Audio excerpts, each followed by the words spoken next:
Good morning, students. Hope you are well and safe. This lecture is for April 20th or 21st, depending on which class you're in. When we left off, we talked about the unelected president, Gerald Ford. If you recall, he had been appointed as a result of the resignation of the vice president, and when Nixon was forced to resign, he became president. So he is the only unelected president the United States has ever had. As Ford comes to office, in his first 15 months as president, he will veto 39 bills passed by Congress. And by the fall of 1974, the nation entered the deepest recession it had been in since the Great Depression. So Ford announces that he is going to take action on public enemy number one, which was inflation to him. But instead of taking bold action, he basically had a public relations campaign. Productivity declined in the United States. Unemployment is going to top 9%. And so, in response, in March of 75, Ford will sign a tax reduction bill that did not stimulate economic growth. All it actually did was cause the federal deficit to grow. A bright spot. As I mentioned earlier, the Soviet-U.S. spacecraft docking took place during his presidency, and quite honestly, Henry Kissinger hasn't gone anywhere. He is serving still as Secretary of State, and his tireless Middle East diplomacy will produce an agreement where Israel promises to return to Egypt most of the Sinai territory it captured during the '67 war. Well, as we come to 1976 in the election, both parties are in a mess. The Democrats will choose a dark horse, James Earl Carter, former governor of the state of Georgia. Now, Carter will insist that he is neither a liberal or a conservative. He will speak very openly about his Christian faith. He will trumpet his status as an outsider and his just plain down-homeness. He will eke out a 51% victory. Now, honestly, about half of eligible voters didn't even bother to vote in '76 because they were so upset over Watergate and over the stagnant economy, over the two lackluster candidates that were running for president. And so a lot of people just really did not care. So where was the nation? Well, during the '70s, quite honestly, the U.S. had lost a whole lot of its self-confidence. Vietnam, inflation, job decline, the car market, all of these things. And surveys showed that Americans felt defensive, number one, and dispirited about their nation.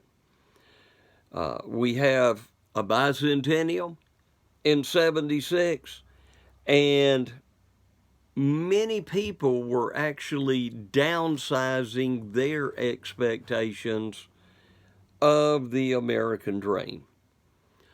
So Carter promises entering office that he will have a competent presidency. But 4 years later, he will have very little to show for what he promised.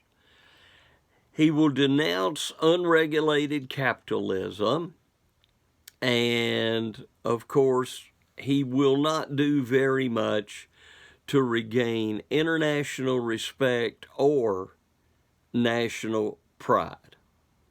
Now, he did promise not to be a typical tax and spend liberal. He was honest. He was forthright.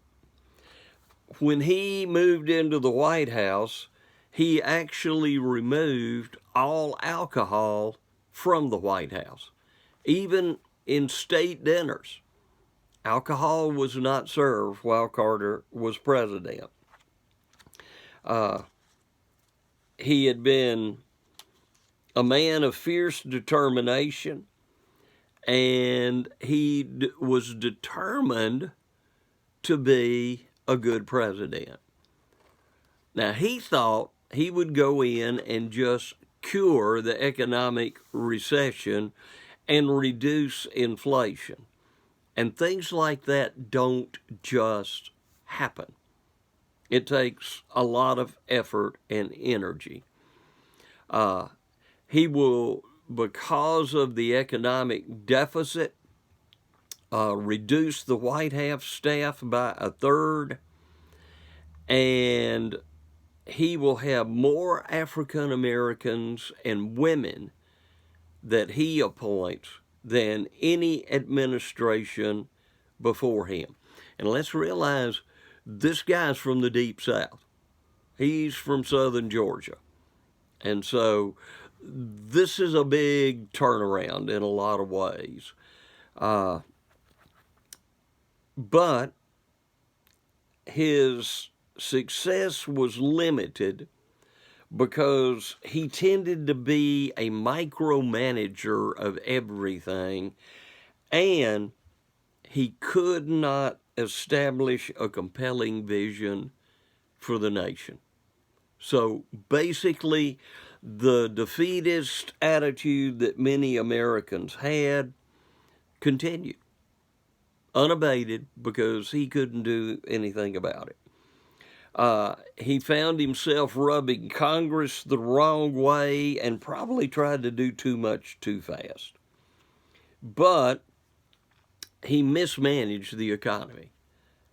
He viewed inflation, not unemployment, as the problem, cut spending on domestic programs at the cost, and as a result, the cost of living tripled.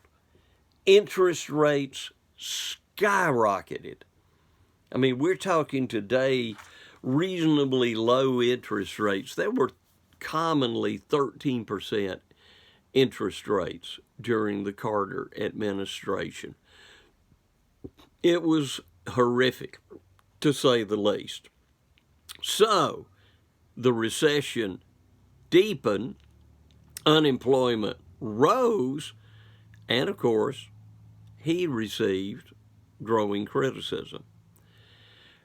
Since the Arab oil embargo of 73, the price of imported oil had more than doubled, and sadly, the U.S. dependence on foreign oil had grown. And so, by 79, the energy crisis was excelled when there is an overthrow in Iran of the Shah, by the way, that Carter had backed. The U.S. Embassy is captured. All the embassy officials are actually held captive, which is totally illegal, but still the situation. And of course, this will pretty much, along with a statement he made in a televised speech, blaming the American people for the problems facing the nation, this pretty much doomed his presidency. Now, in foreign policy, he will have what are called the Camp David Accords, where Israel and Egypt will come up with a peace treaty. Egypt will be viewed as an Arab traitor. And again, our friend Henry Kissinger is really the hero of this. He will establish a human rights commission. And I will say this, post-presidency, Jimmy Carter has probably done more than most other presidents. He has been very, very concerned about human rights. He has traveled the globe trying to help with voting irregularities. He has advocated the rights of the downtrodden, and he has been a tremendous advocate in this respect. And for that, he deserves our utmost respect because he has done a really, really great job in trying to help out in some very, very, very bad conditions. Okay, so we've got all of these problems going on. And when we have the overthrow in Iran, Americans are demanding a military response. And Carter throws together a half-hearted military response that is a total failure. In fact, 8 individuals will be killed in the process of this failed attempt. And so the hostage crisis will literally paralyze the rest of Carter's ability to lead the nation. And quite honestly, it really revealed just how low U.S. influence was in the Arab region. So as we go to the 1980 election, a man that quite honestly has been grooming himself for this time for a number of years, a former actor, governor of California, Ronald Reagan, comes along. And as he begins to campaign for the Republicans, people begin to see a total difference between him and Jimmy Carter. Reagan had an optimistic vision of America's future. Jimmy Carter had a bleak outlook. And at that point in time, what America needed was that optimism. He pledged to reverse the social welfare programs that had really grown totally out of control, and he promised to increase, as we've already discussed, military spending so he could bring an end to the Cold War. Okay, so you've got inflation, you've got high prices, and then a new group comes into influence. Your textbook calls them the religious right. These are religious conservatives who are pushing a faith-based agenda toward government. Now, mainstream liberal churches in the United States in the 70s were and still are on the decline. But these evangelicals, as they are generally called, are beginning to really flourish. And they want a crusade toward improving the status of religion that had been trivialized during the 60s. They are going to use radio and television. They are going to open many educational facilities that are going to train a lot of evangelical preachers. And these facilities, unlike the fundamentalists, will be highly academic rated facilities, to say the least. And they intend to help improve the growing moral decline in the United States. And so Reagan is going to become the hero of that religious right. The women's movement, as we're taking a shift back toward conservatism, the women's movement is also going to take a huge hit. So, as Reagan comes along to the religious right, he stresses his family values, that there need to be proper gender roles, the rights of the unborn, and a lot of Northern Democrats are actually going to switch parties in the election of 1980.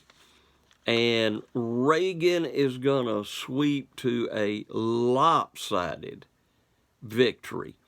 He will have 489 electoral votes against 49 for Carter.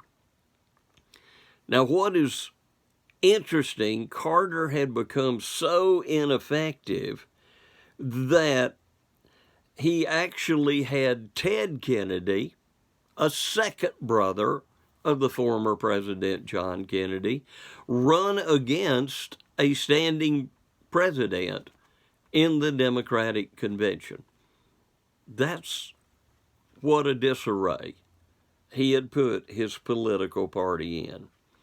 Now, when Reagan became president, at the time, he was the oldest man to assume the office, but he had a remarkable ability to get people to believe that America could achieve greatness once again. And as a result, he will win 2 terms in office.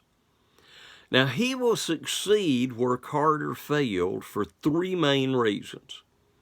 Number 1, he focused on a few essential priorities: lowering tax rate, reducing the scope of federal government, of course, increasing military spending, and secondly, he could negotiate with congressional leaders. Now, this is really important, students. He and Tip O'Neill, who was a liberal and head of the House of Representatives, were basically political opposites. But they could sit down, they could put their heads together, and they could come up with schemes and plans that were best for the country, not simply for their political parties. A lot of people in Washington, D.C. need to go back and study this part of history and see how opposites could work together and still accomplish good things for the nation. Because, quite honestly, students, we have very little of that going on today. And then number 3, in diametric opposite of Carter, Reagan was an optimist, and his common sense approach renewed confidence of many American people. And so here comes Reagan.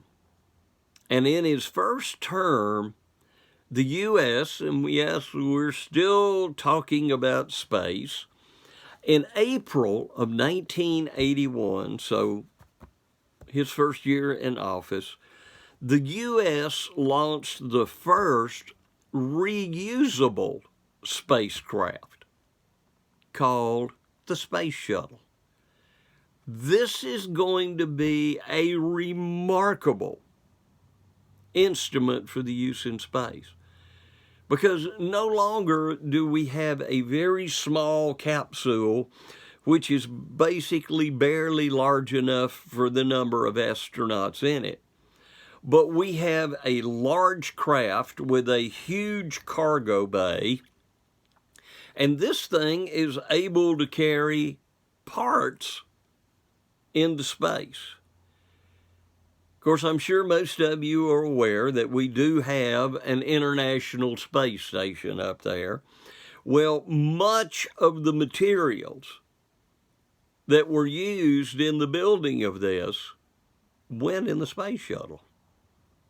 So it could go up, fly around for a week, 2 weeks, ever how long it needed to, and deposit its supplies, and it would come back in, land, be refurbished, and launched again.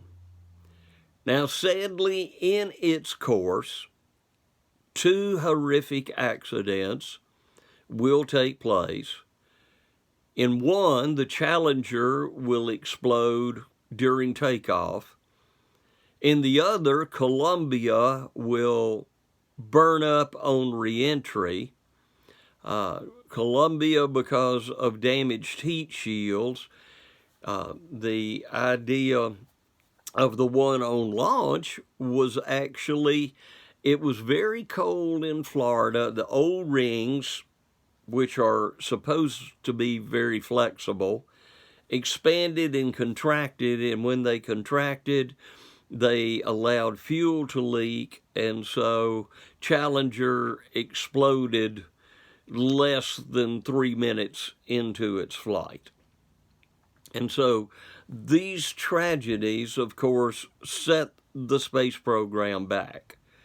But the overall accomplishments of the space shuttle are truly quite amazing indeed. Well, in August, Reagan signs the Economic Recovery Tax Act, which was common sense economic planning. So Reagan begins to generate economic growth by allowing personal corporate taxes to be able to help cover for tax cuts that he brings about. Now, a lot of people are going to criticize this and call it Reaganomics, but it tended to work. He will cut the government budget, and he will impose sharp federal reductions, including Social Security and Medicare, which at the time were the 2 most expensive government bills. And then, as he continued as president, he continued to chip away a little bit at federal spending, but he never totally dismantled those federal social programs that he had so severely criticized. But he did reduce the funding to some. Basically, he's going to give the Defense Department a total blank check. He intends to spin the Soviet Union into bankruptcy, and he will actually do so. Now, the federal deficit is Reagan's greatest failure. He did not correct that, and so in 1982, Congress will have to pass a tax increase bill. And the Democrats in the midterm election will actually pick up seats in the House of Representatives. But by 83, so about 2 years, economic recovery is underway. And it is because of lower interest rates and lower tax rates to a great extent. But, again, the budget is not being reduced by any stretch of the imagination. Now, in 1981, Reagan will attack unions as they have probably never been attacked before. There will be an air traffic controllers union strike. Now, this is one of the unions that is considered essential. And so this strike was illegal. And Reagan did what he needed to do. Of course, the safety of air traffic was at stake here. And so he gave an ultimatum. Either you come back to work or I fire you and hire a whole new group of people. They didn't. He did. And as a result of this, the AFL-CIO, which was the major American union at the time, it broke their back because they had backed this illegal strike. So they threw the gauntlet on the ground. Reagan picked it up, and he, in a very dramatic way, handled the situation. Now, he will do something very unique. Reagan will name the first woman to the United States Supreme Court, and that will be Sandra Day O'Connor. And this shocked some people, that the first woman appointed to the Supreme Court would have been appointed by a Republican. But there you go. By 83, prosperity was returning. And so reporters, and by the way, Reagan, unlike Nixon, got along with the reporters. They were calling this the Reagan Revolution. So the Democrats nominate Carter's vice president, Walter Mondale, and he couldn't come up with any kind of vision, and he was viewed as being the liberal candidate of special interest groups. And so Reagan is going to take 59% of the popular vote in that second election. And so he will pass in 86 a tax reform act, and he will become the first Republican president since Dwight Eisenhower to finish 2 entire terms in the presidency. However, the whole time he is president, let's realize that the House of Representatives was controlled by the Democrats. So he had to walk that tightrope, and he had to work that balance with Tip O'Neill. But again, as we said earlier, he was able to do so, and the two were able to work together. Now, he will control the judicial system, and he will appoint some 368 mostly conservative judges, 3 of whom will actually become Supreme Court justices: Sandra Day O'Connor, Antonio Scalia, and Anthony Kennedy. All of these will ultimately rise to that high office. But surprising to a lot of people, he did not personally advance the Christian right agenda. which was a disappointment to them. They continued to support him, but he did not push to go into an extreme right corner.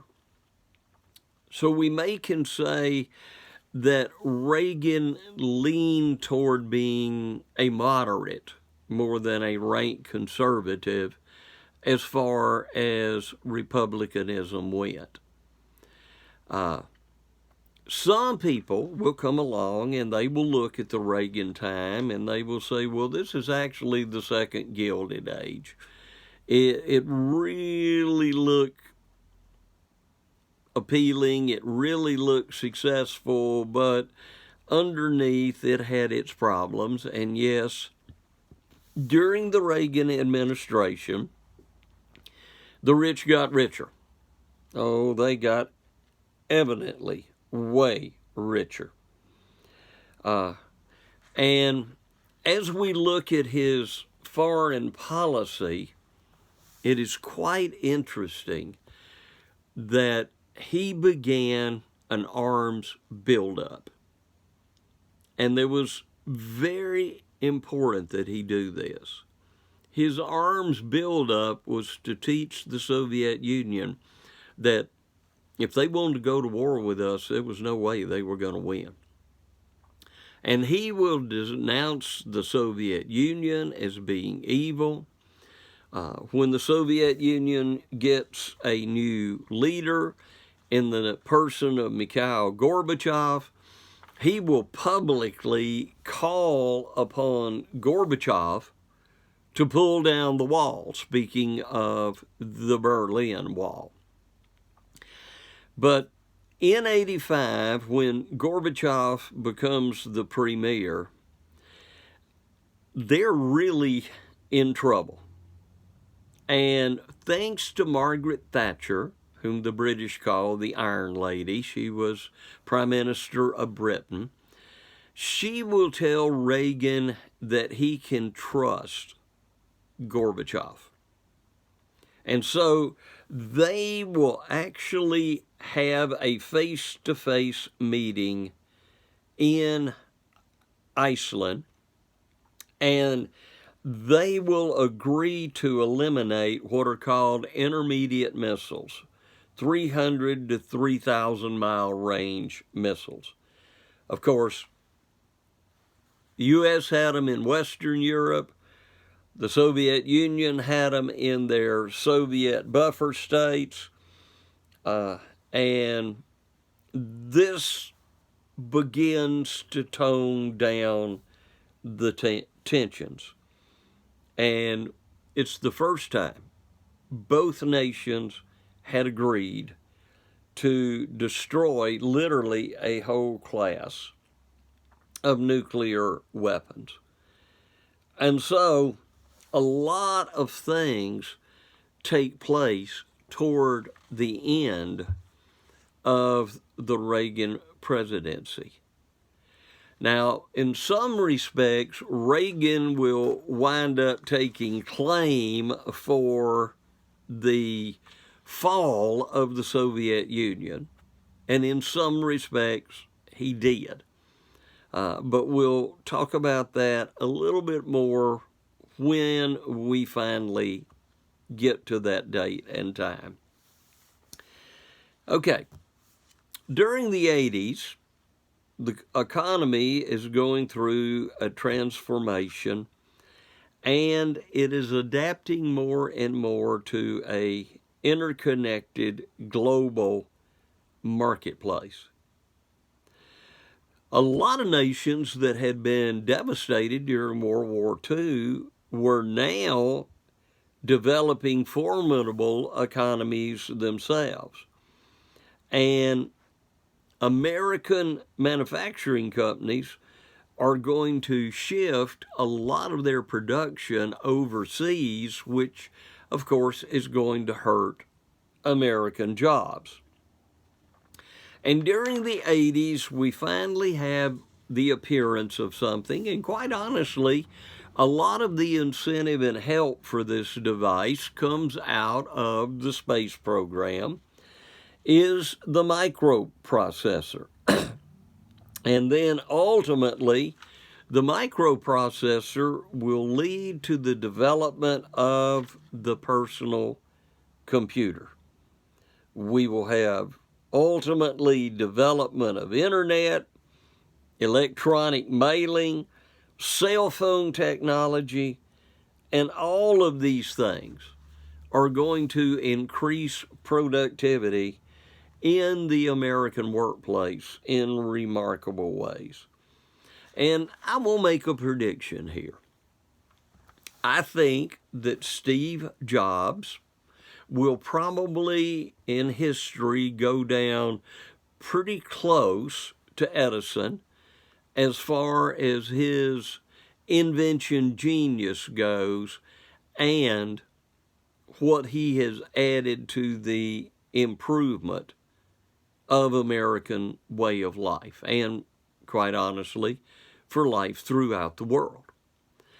And so as economics begin to turn around, we see that Americans had little trouble going on a spending spree, and they did. But in spite of how everything looked, the richest 1% of Americans owned 40% of the wealth. So there were a lot of, shall we say, underclass Americans that were basically living without any kind of hope whatsoever. There was a shortage of low-cost housing. Drug and alcohol abuse is going to become rampant among the homeless. And of the homeless, and that's a problem we still are wrestling with in this country today, a quarter of them had spent time in mental institutions, 40% had spent time in jail, and a third were actually outright delusional. And so, though things look promising in many ways, there's still a lot of major problems that needed to be grappled with that just simply were not dealt with. So, as we go to 88, Reagan's two-term vice president, George H.W. Bush, wins the Republican nomination. And Bush basically promised a kinder, gentler America with no new taxes. That's important that you remember. No new taxes. So far, he went to say, read my lips. No new taxes. And he will be the last military president we will have. He was a fighter pilot in World War II. Now, Bush was intelligent, he had integrity, he had courage, but he lacked Reagan's speaking skills. Michael Dukakis was the Democratic candidate, and Bush will win a decisive victory. And Bush will sign an important Democratic proposed bill that is still bringing about its fruits and benefits on Americans. It will be the Americans with Disability Act in 1990. And this is going to make the ability for handicapped Americans to be able to get around easier than ever before in this country. And so it is going to be a very, very important thing. But in the summer of 1990, Bush will agree with the congressional Democrats and approve a tax increase. And this is going to really hurt him. Okay, now for some European history. There have been several revolutions in Europe in modern times. 1789, we had what was called the French Revolution. We talked about that some the first semester. Really not very successful, except tearing up a whole lot of Europe. Then we have another series of revolutions in 1830. Again, these will ultimately end in failure. Then we have a third set of revolutions in 1848. For the most part, they are also unsuccessful. However, I will say that ultimately, out of the 1848 revolutions, you will have Italy unifying into one new nation state in 1860, and Germany doing the same in 1870. So, two unified European states will come out of that. And then we come to 1989. This is the year of the revolutions. Now, 1789, 1830, 1848, all of these started in Western Europe. The revolutions of 1989 are going to begin in Eastern Europe. And they're going to begin in the Soviet bloc states. Now, Gorbachev had brought two programs trying to underpin a collapsing Soviet Union. One was called Perestroika, which is economic restructuring, and he was actually leaving communism somewhat and moving toward capitalism. And then what is called Glasnost, opening, which would actually open up the press somewhat. As these changes begin to take place, chaos occurs in the Soviet Union, and it starts to spiral out of his control. In 89, Soviet troops leave Afghanistan after a 9-year failure there. And beginning in Poland, in August of 1989, a union of dock workers called Solidarity will begin a pro-democracy movement, and Poland, a nation that twice in history vanished off the map of Europe completely, will be the first of the communist satellite states to have a democratic election. In fact, the leader of the union, Solidarity, Lech Walesa, will actually be elected the first Democratic president. And so these movements begin one by one. Hungary, Czechoslovakia, Romania, eventually Yugoslavia, and then finally in 1990, the Baltic republics of Estonia, Latvia, and Lithuania. And so all of these things start crumbling. And then, on November 9th, 1989, something, quite honestly, students, I never thought I would live to see. The evening news comes on, and it shows the picture of Germans climbing all over the Berlin Wall with picks and axes and other things, chipping away at that wall as it is being dismantled. Don't know how well you can see this, but this is actually a piece from the Berlin Wall. The very symbol of the Cold War is being brought down.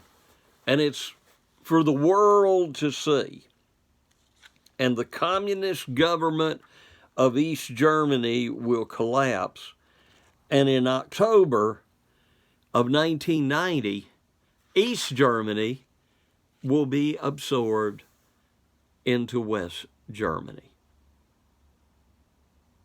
What a remarkable change begins to take place in the world. Obviously, a lot of people in the Soviet Union are just really not happy with the circumstances as they are, because they look at Gorbachev as being a failure. But there will be a communist coup that will take place.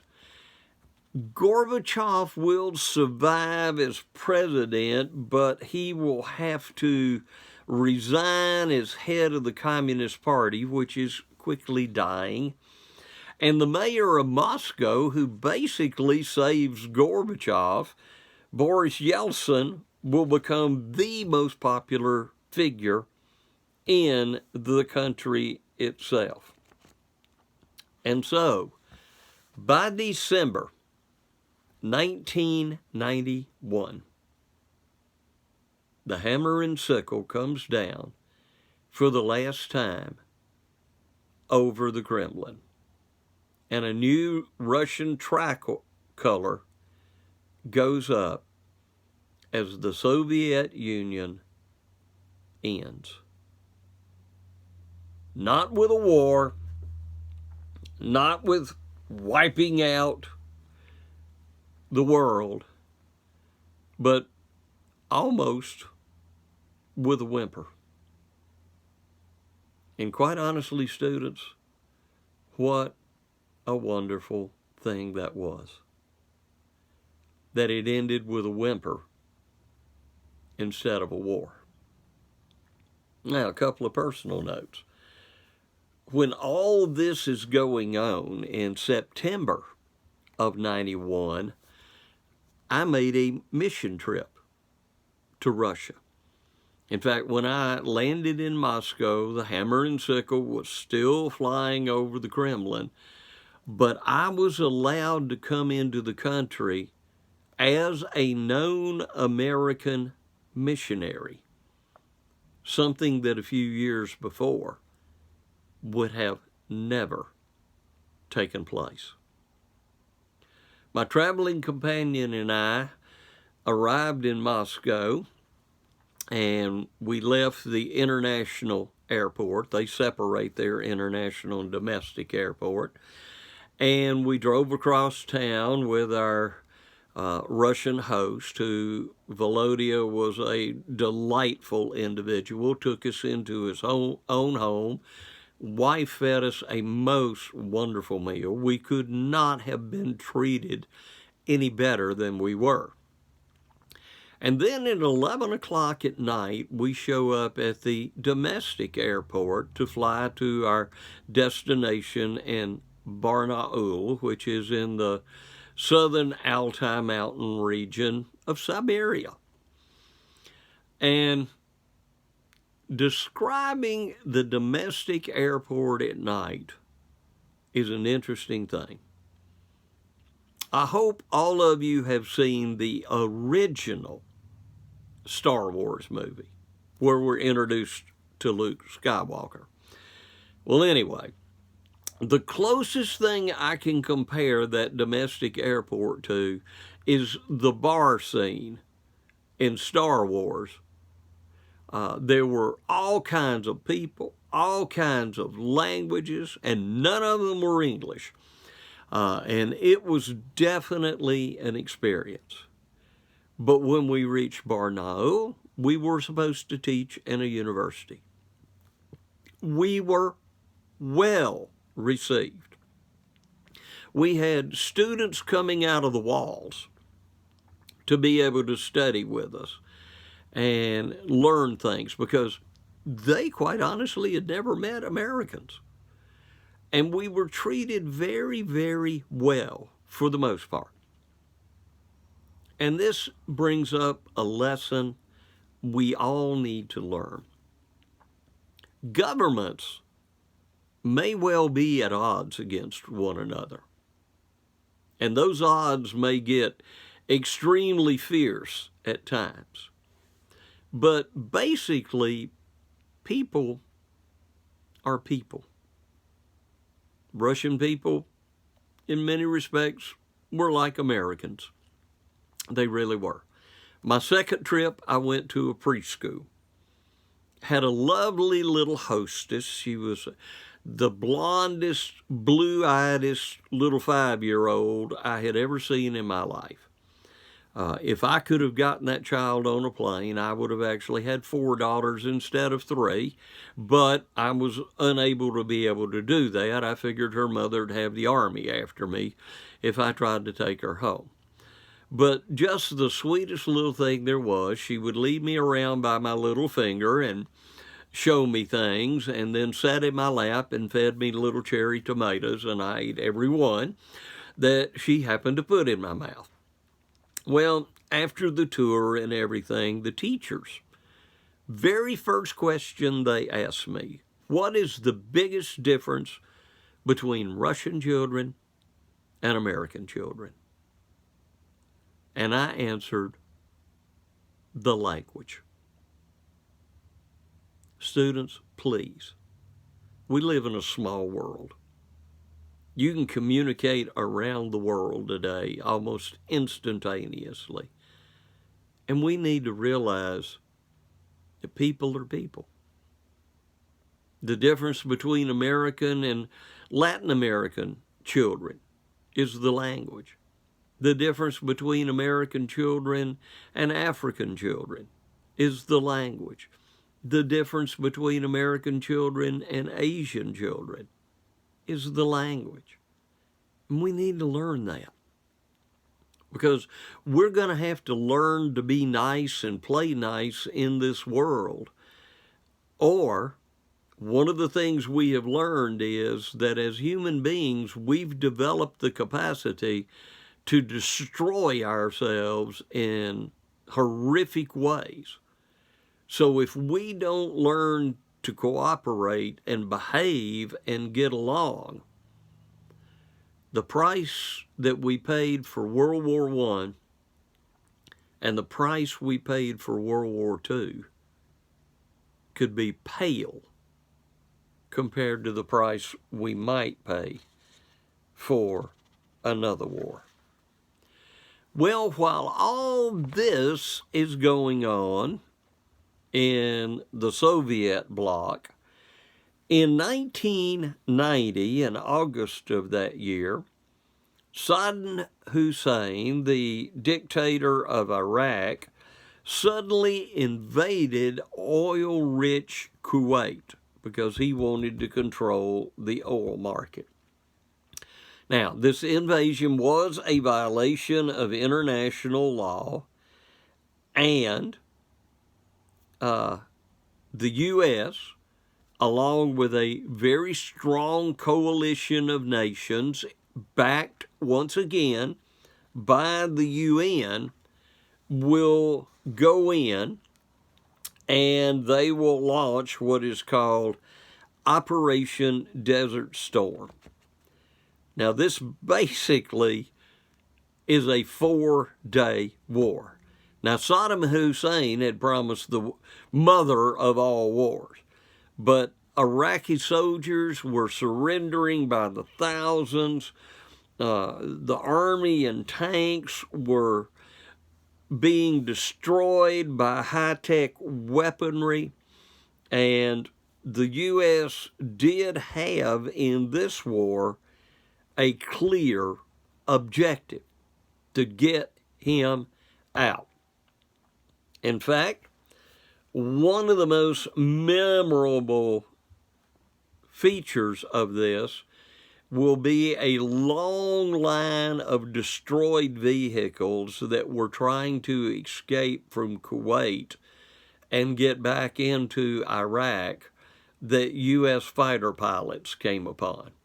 And there were miles of destroyed and burned out vehicles.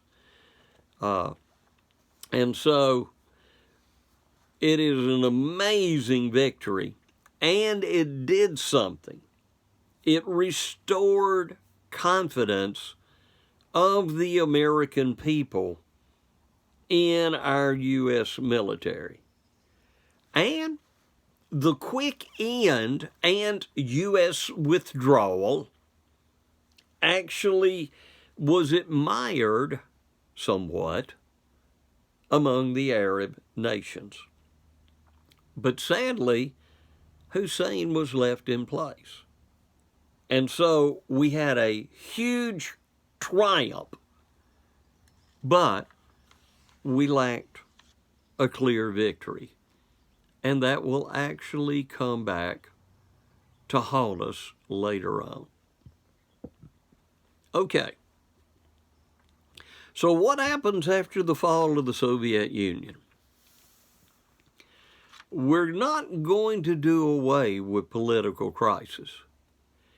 What is going to happen, though, is political crisis is going to move from the, quote, Cold War, the two biggies squared off at each other, and it's going to move to a growing number of unresolved political crises throughout the world and unstable regimes.